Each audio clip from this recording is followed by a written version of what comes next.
Breaking news coming from the 2024 class. Alabama commit Ryan Williams decides to reclassify from the 2025 to the 2024. I'm joined by national recruiting analyst John Garcia Jr. John, what are your thoughts on the reclass? What does it mean for the Tide, and what's your overall thoughts?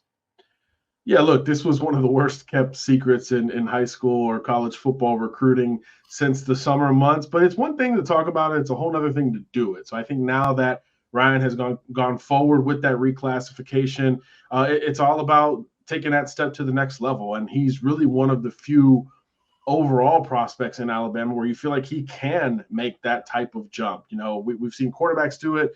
In this class, we've seen a defensive lineman do it, and Armando Blunt, who reclassified. And sometimes you're like, well, it's a good move, but it might still take some time to see them on the field. I don't think that's the case with Ryan Williams. He's a 5-star in 25. He'll maintain it moving up to 24. The reigning Alabama Mr. Football, fresh off of a state championship game where he scored 4 touchdowns for the second straight year. This is a dynamic, elite athlete, just really built for the modern era. I don't do a lot of player comps, but when I watch him and I watch, college football and the NFL football, I get Garrett Wilson vibes all the time with Ryan Wilson, meaning he's a great, polished route runner.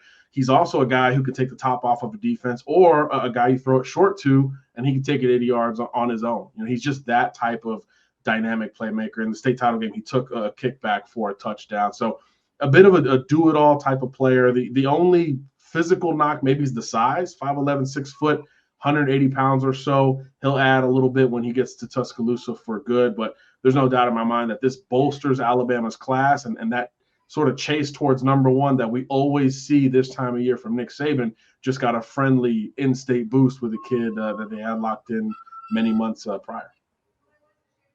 Now, John, I did want to ask, I believe Williams is a Auburn legacy. Do you think they come into play before signing day? And also, I want to talk about KJ Lacey, the Texas commit. I mean, obviously a teammate. Do you think they could possibly be a package deal when it's all said and done?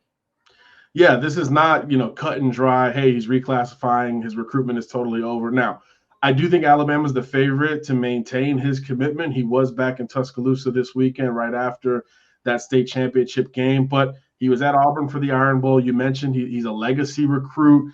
And if you talk to other Auburn recruits, there is a certain buzz. Hey, he's the last piece to this truly elite wide receiver puzzle led by Cam Coleman, Perry Thompson, all those guys committed to AU. So if there is momentum there, it's certainly something to watch. And then, yeah, you can't forget about Texas, right? His quarterback, his trigger man, KJ Lacey's been on board for quite some time there with Sark, obviously now moving to the SEC. So that becomes a more familiar option for prospects in Alabama. And Lacey's sort of a poster child for Texas in the state of Alabama. So that will be an interesting dynamic to track all the way till December 20th. But if I had to bet right now, I think Alabama holds on to arguably the top prospect in the state.